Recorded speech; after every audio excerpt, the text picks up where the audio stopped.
All right, so we are recording this, and what I'm going to show you guys, I'm going to show you, well, what we're going to do today is we're going to start with the number that you guys want to net as far as income goes, and then we're going to work backwards from there. And what I would suggest that you do when we talk about your income goal, I want you to give me a number that is like the first step of your income goal. And I'm going to give you an example of what I mean. So when I started in real estate, my income goal, ultimately, I wanted to make $100,000 a year. That's what I wanted to get to, $100,000 a year. But where I was at that point, I was working a part-time job that was not paying very well, and I had very limited bills. Like I had a house, but I had two roommates that were paying the mortgage for me, and they were paying for 2/3 of my utility bills, and I didn't have a whole lot of overhead. So I only needed about $20,000 a year to survive. Like that's it. 20 grand a year. I could pay all my bills. I could buy all the food and beer that I wanted. And that, for me back then, that's all I wanted. That was it. And so when I actually met with this broker one time, and she said, well, let's talk about what your goals are. And she said, what's your goal? And I said, $30,000. And she like laughed at me. And I'm like, what's so funny? And she said, that's a pretty low goal. And I said, it's pretty low because I know if I hit it, I can quit my job. And that's the only thing I want to do right now. So, a lot of times when I do business planning, I'll ask and I'll say, hey, what's your income goal? And then the agent that I'm talking to will come back with like $1 million or like $500,000. And then I'll be like, well, how much are you making right now? And they're like, well, I'm unemployed right now. Like you're not going to go from 0 to 500 grand in a year. That's not going to happen. For most people, that ain't going to happen. And the people that usually do that, they end up broke by the end of that year anyway, because they spent all the money. So what we want to do is we want to have a realistic goal that is the first step in your process. Now, what that broker didn't ask me was, what do you want to, if you hit this goal, what's your next goal? If she would have asked me that, I would have said $100,000. And then if she said, well, if you hit $100,000, then what's your next goal? I would have said $500,000. And she didn't ask the right questions in my mind, right? So now we're not going to jump too far ahead. That's for later business planning. But what we are going to do is we're going to start here. And once you guys start developing your business and you start getting the hang of it, then we'll start looking at the 3-year plan and the 5-year plan, and we start looking at the bigger goals. Because once you start achieving the small goals, you realize that then you can achieve those big goals, and then we start looking at the long term. Okay. Again, I am recording this, so I am going to put this. I'll send this link out to you guys so you can watch this again if you want to. If you want to sit down at home in front of a laptop and watch this again, you'll be able to do that. And what I'm going to do is I'm going to screen share, and I'm going to show you some resources that we have available for you.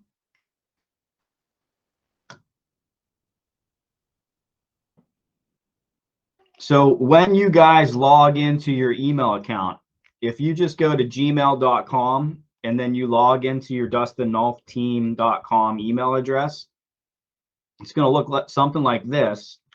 And you can come up here to this menu and click on it and click Drive, and it will open up Google Drive. So this is what Google Drive should look similar to this when you open it up. And you're going to click on Shared Drives, and you should see the Dustin Nulf Team folder. You guys should all have access to that. And the main thing that you would want to get into this folder for is this Agents folder right here. So when you go to the Agents folder, I have right here in the main menu the business planning, and I have contact tracking. And those are two things that you're going to want to use. This how to convert leads is going to be super important as well. And then we have our vendor list here too. So these are like, as a new agent, the first 3 things that you need are right here. Okay. Now with business planning, when you open this up, let me actually make sure that you guys are on this folder.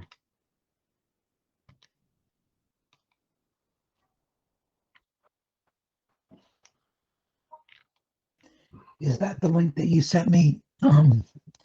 Like 3 or 4 pages worth, and I printed it out to fill out. Is that what you're opening? No, you're referring to the EXP business planning training. Yeah, okay. Right.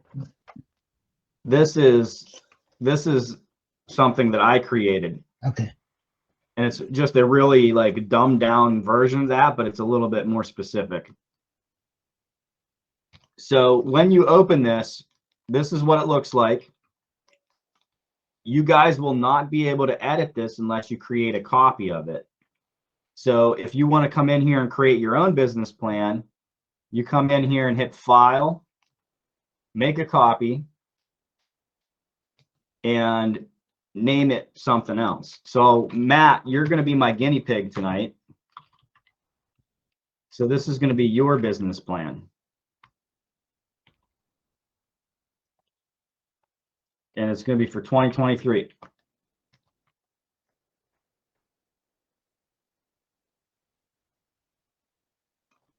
So that'll just make a duplicate of it, and then you can mess around with that duplicate.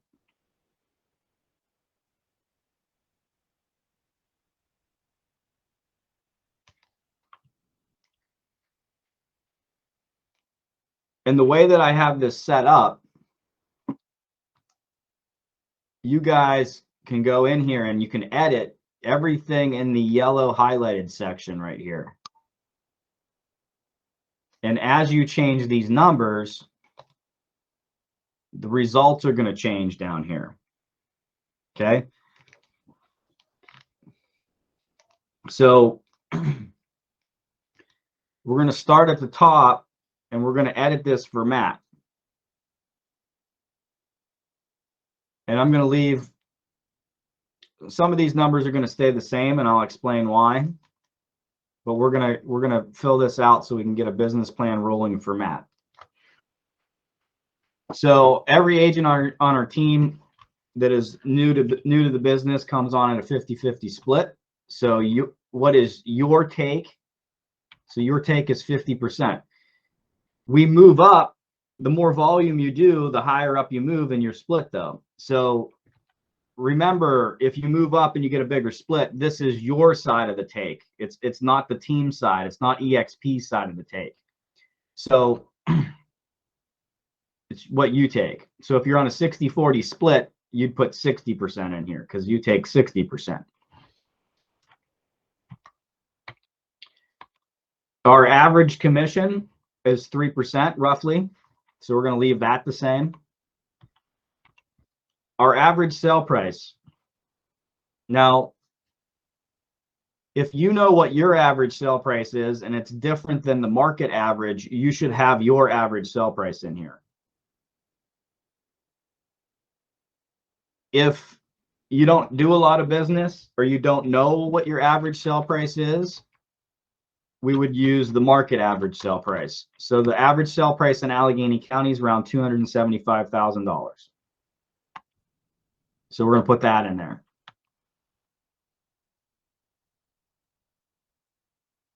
Unless, I mean, Matt, do you have an idea what your average is? You closed a couple deals in PA, right? You're muted, Matt.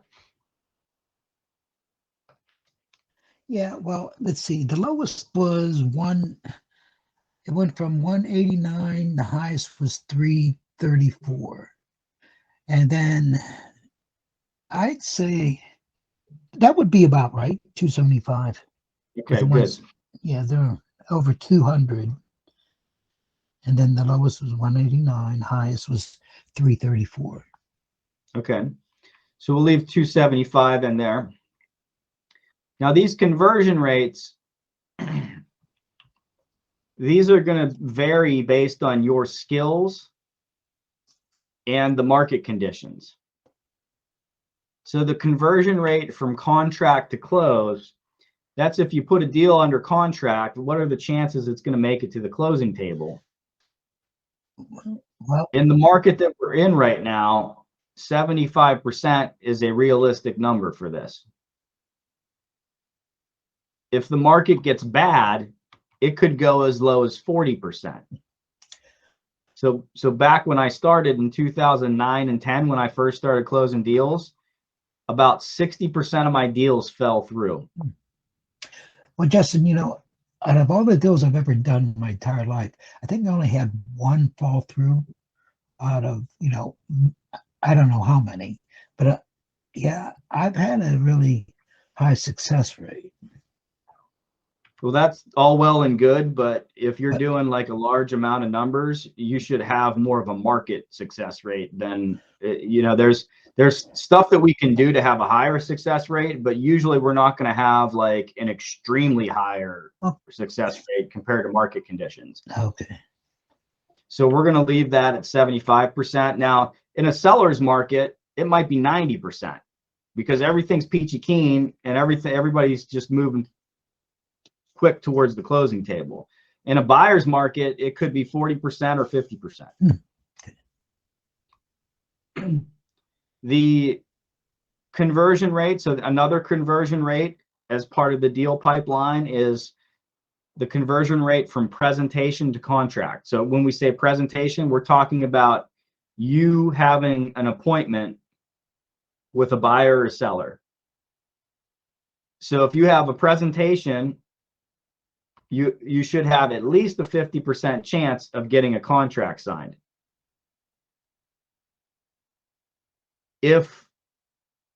So this is one where your skills come into play, Matt. Like if you're really good at doing the presentation, you could have an 80 or 90% close rate. So that's where this percentage would go up. You'd be able to change this percentage and make it go up. And you need to track that, and I'll show you how you track that later. But you would want to track it so you know what your conversion rate is. The other conversion rate that we need to know is lead to presentation. So if you have 10 leads, what are the chances that you're going to get an appointment with those 10 leads? How many of those leads are you going to get an appointment with? And this says you should have a 50% ratio. So if you get a lead, that's somebody who responds to you, you should have a 50% chance of closing them into an appointment, getting an appointment with them. An initial consultation. Okay. So those are our conversion rates. The next thing that we're going to put in here is our ratio, which is contact to lead. How many people do you have to contact in order to get a lead? And the ratio that I like to use is 12, because 12 to 1 is better than 40 to 1. Would you rather contact 12 people to get a lead, or would you rather contact 40 people to get a lead? We'd rather contact 12 because it's faster, it's more efficient. So we're going to put 12 in there. The difference between 12 and 40 is 12. When you're contacting 12 people to get a lead, those 12 people are usually people that you know or you've met before, or they are people that have raised their hand and said, I am interested in buying or selling real estate. So that's like a warm lead. So if you already have a warm lead in your database, that person is a 1 in 12. There's a 1 in 12% chance, or a 1 in 12 chance that you're going to convert them. If you're just cold calling random people in a phone book, it should be a 40 to 1 ratio, and you would change that number to 40 to 1. Okay, now that those are filled out,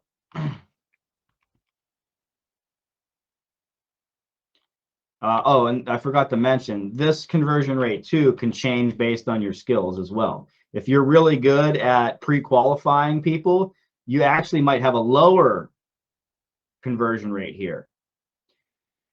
I'm not going to meet with a buyer unless they are qualified and motivated. So if you give me 10 leads that I talk to, I might only meet with 2 of them. So my conversion rate here might go lower than this. And that's the funny thing is, if your skills go up here, your conversion rate might go down because you want to better qualify the lead first. Now we're to your net income goal. So Matt, what is a realistic goal for your first step in 2023? This is what you want to net, what you want to take home and put in your pocket. I'd say, well, that's always been my number, 100,000. Okay, and that's your first step. Yes. Step number 1. Yes. Okay. Okay, your cap, when you guys are on a team, you're on a half cap. So your cap is $8,000. That's your cap with EXP. Your cost of sales, it's roughly $2,500 a year for you to stay licensed. So those numbers don't have to change. They would only change if you change your cap or you change your cost of sales. So like if you start spending $1,000 a month on leads that you start paying Zillow for or something like that, then you would come in here and change this. But if you're not paying for leads and you're not paying for anything else, then you would not change this. Your subtotal, then you need to bring on your side, you need to bring in $110,500 in order to net your 100. And based on the 50-50 split, so we base it off of this split up here. Actually, let me double check and make sure that's calculating right. Divided by D3. Let's see if this works, because that should go down. Yeah, that's right.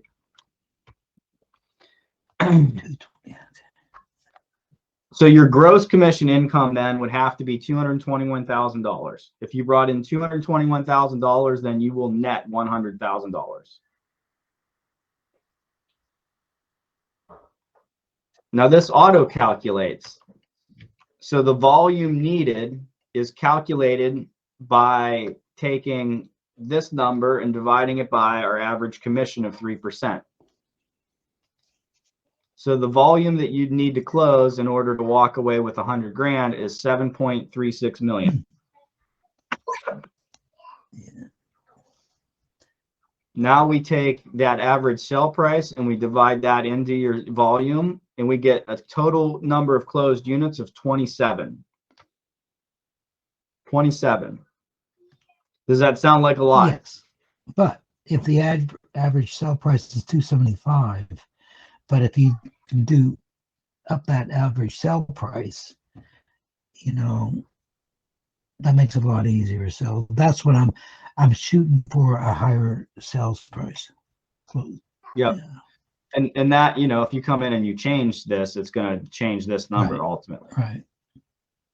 What I can tell you though, so my best year as an agent, when I was actually selling real estate full time and I wasn't focusing on other businesses and stuff, I closed 50 transactions in 1 year, and I was on vacation for 3 months out of that year. That sounds great. All right. I'll take that. I did that because I tapped into our admins and I had support. I had somebody that was running my listings for me. I had somebody that was scheduling showings for me. I had somebody that was helping me close deals. So that the whole reason that this team exists is because I want you guys to be able to tap into that too and be able to pull those kind of numbers with the admin support that we have. Okay, so with 27 closed deals, that's really like that'd be like 2 a month. Yeah, a little bit over 2 a month.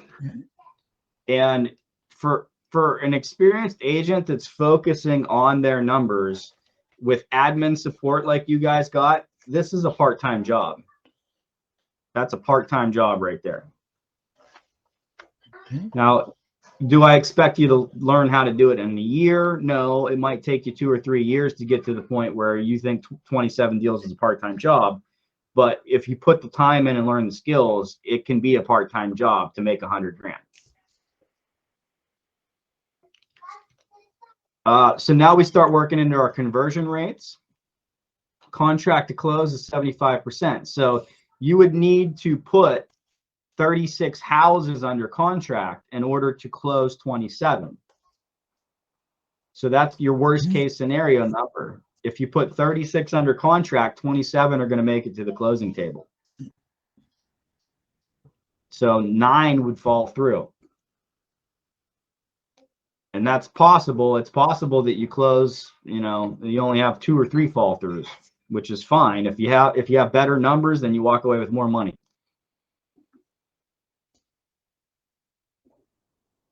If you go to an appointment, you should have a 50% chance of getting a contract signed. That's either a buyer agency contract or a listing contract. So you would need to go to 71 appointments in a year. Is that a big number? No, I don't think so. What's that turn out to per month or week? 1.5 per week. Okay. 1.5 appointments per week. Right. That would be a good goal. Yeah. All right. Okay. Conversion rate from lead to appointment is 50%. So you would need 143 leads in your database. And we can do a quick calculation to see how many that is per week. That's about 3 leads per week.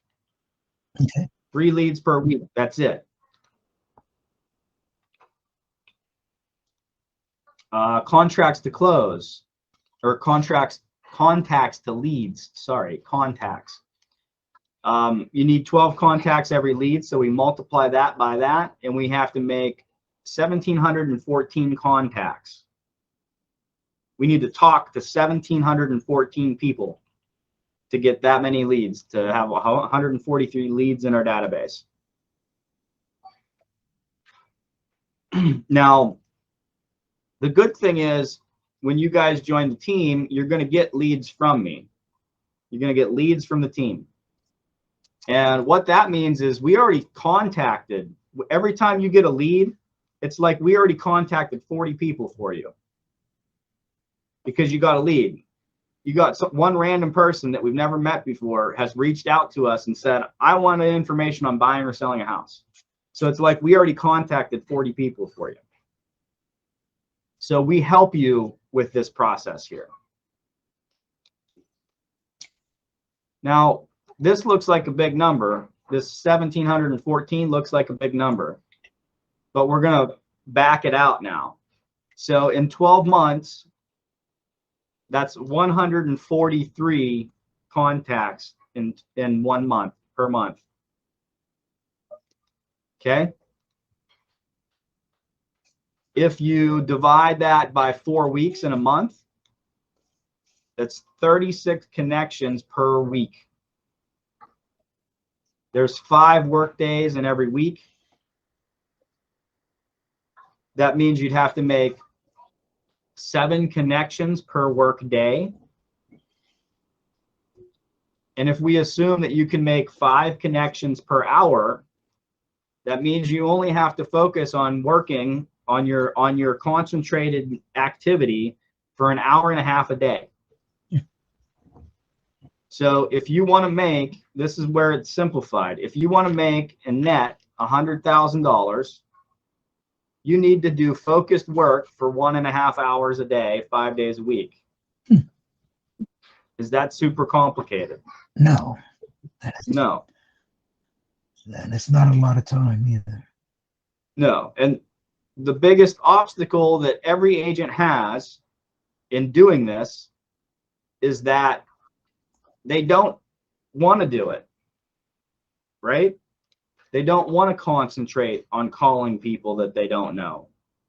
So what they do is they sit down with an intention of calling the people that they don't know, and they end up playing around on Facebook or on Instagram, and they say, well, I'm marketing on Facebook. And all they do is screw around on Facebook, and they don't actually generate leads. They don't actually prospect. And then they don't hit their numbers, and they say, well, this isn't working. Well, it wasn't working because they didn't focus on doing what they should have been doing. They were doing other activities during that time and calling it prospecting. Right. So when you look at it like just say even 2 hours a day, I mean that's just seems so easy to concentrate 2 hours from like 8 to 10 or 10 or spread it out through the day or whatever. Even 4 hours or 3 hours isn't a lot of time to me to make phone calls. If you have the call, if you have the numbers to call and the people to call, I don't think that. Yeah, that I mean, when you look at it this way, it makes it feasible. It makes it, yeah. Yeah, and the big thing is that you don't want to look at this number. No, right. But that Right. 1.43 hour, 2 hours a day, yeah, that's like, oh, I can do that. You want to look at this number, 7. I need to talk to 7 people today and ask them if they want to buy or sell real estate. That's it. That's all you have to do to make 100 grand. Ask 7 people a day if they want to buy or sell real estate. Now, you're going to have other problems fall into your lap, right? Like once you start doing this, then you start getting the problem of, well, I got clients. Now I got to service my clients. And then you got to fit that in your schedule as well. Okay. And what people a lot of times end up doing when they get to that situation is they start using it as an excuse to not do the hour and a half in the morning. And they're like, well, I'm so busy. I need to do all this stuff. It's super important. So then they stop doing the hour and a half in the morning, and then their business goes like this. And then they're like, oh crap, I don't have any money. I need to start working. And then they start focusing again, and then their business goes like this. And then they get busy, and then their business goes like this. And it ends up being a roller coaster of income because they stop focusing on what's important. Guilty about that. Yeah, I mean, most salespeople are. Ultimately, it's most salespeople in whatever business, whatever industry. So that's the business plan. And what I want you guys to do, so Sean, I want you to get in here and I want you to get in and create your business plan this week. And all you got to do is get in here and open it up like I showed you. If you need to watch the video to do it, that's fine. I'll send you the video link out. But get in here and create your business plan and put your numbers in here. Matt, you've already got this. Thank you. So I'll share this with you so you have it. Sure. And when we meet next, I want you guys to have it done and have it available so you can look at it. Okay.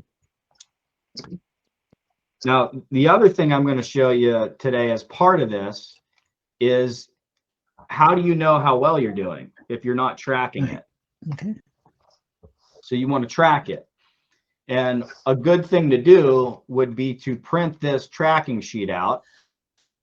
And I say print it because I like to see it in front of my face. You know what I mean? When I was prospecting, I wanted to see it in front of my face. I got that. Yeah.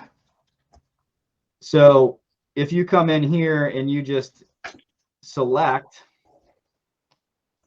those columns and rows like that, you can come in here and hit print, and then you can print out this sheet as a sheet and then just make copies of it. Make like 52 copies because they're well, actually you only need 12 copies of this because it's per month.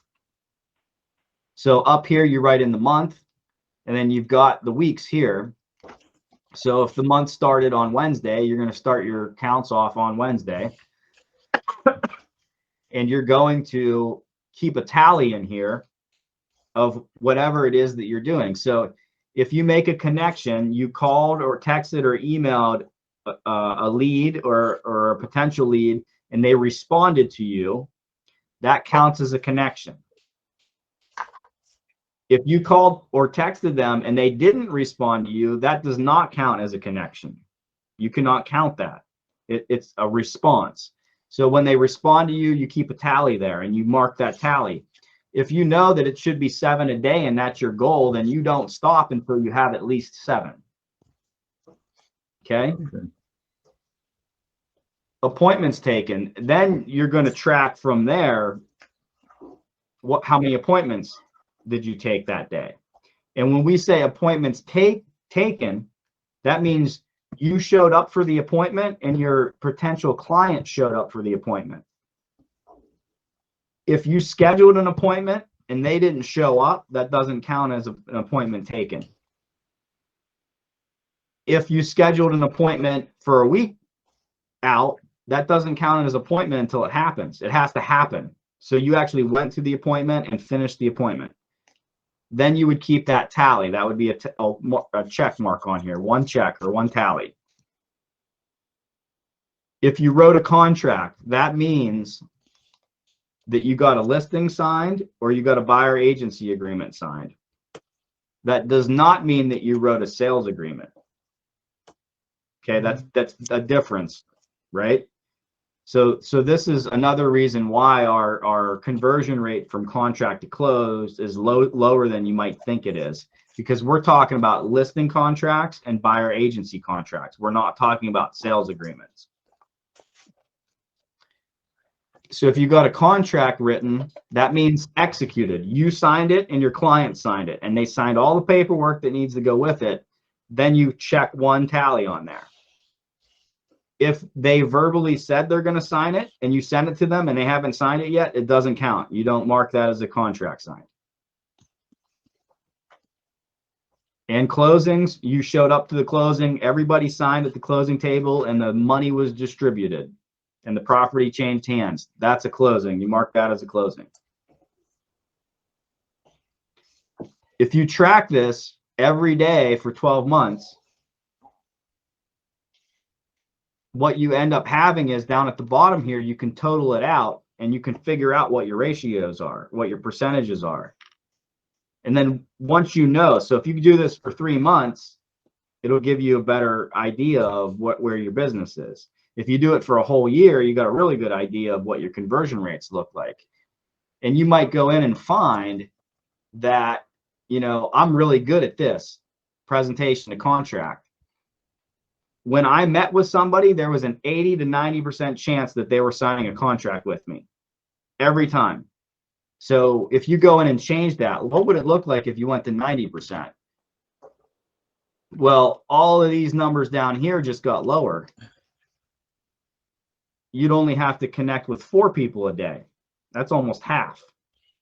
So your work goes down to less than an hour a day to prospect and lead generate. And I can tell you guys right now, I lead generate personally maybe an hour a month. An hour a month. And I would guess that if I went back into business full time and just relied on people to reach out to me, I could do probably $7 to $10 million in sales next year without lead generating at all.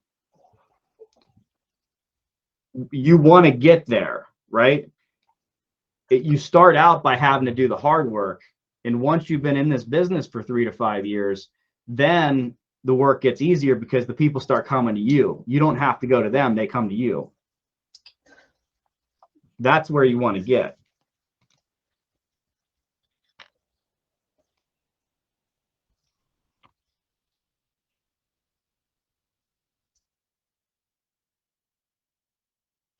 So any questions? Not for me. How about you, Sean? Hey. I actually sent you I just got the form up. I sent you I had to request access to it to revise it. Oh, really? Like it's only view only right now. Well, yeah, you don't want to revise it. You want to make a copy of it. Oh. So you should be able to go to.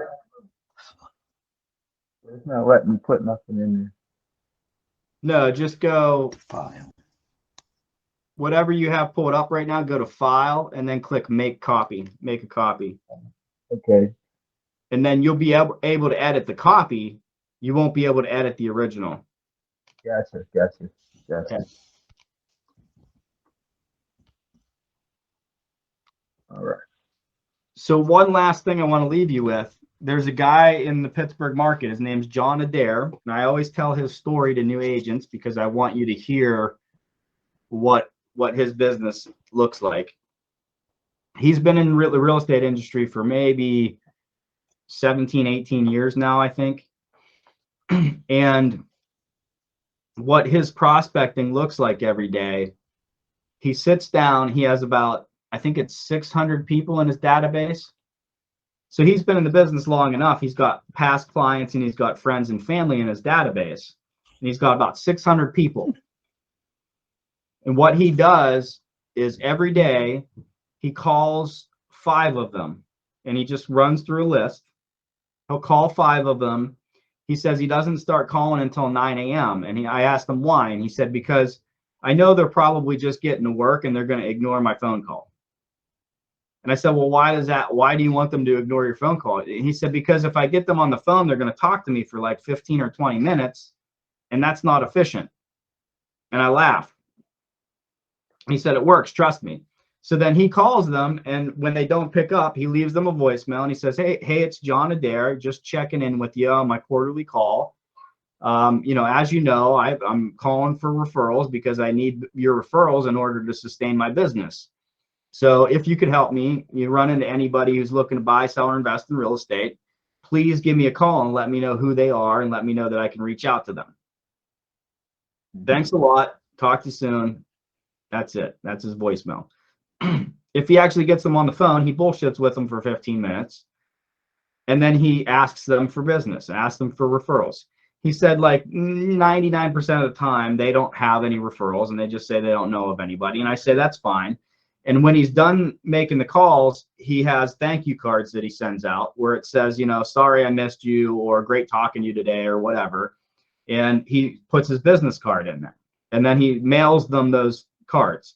So he's calling 5 people and he's mailing them 5 thank you cards with his business card in them.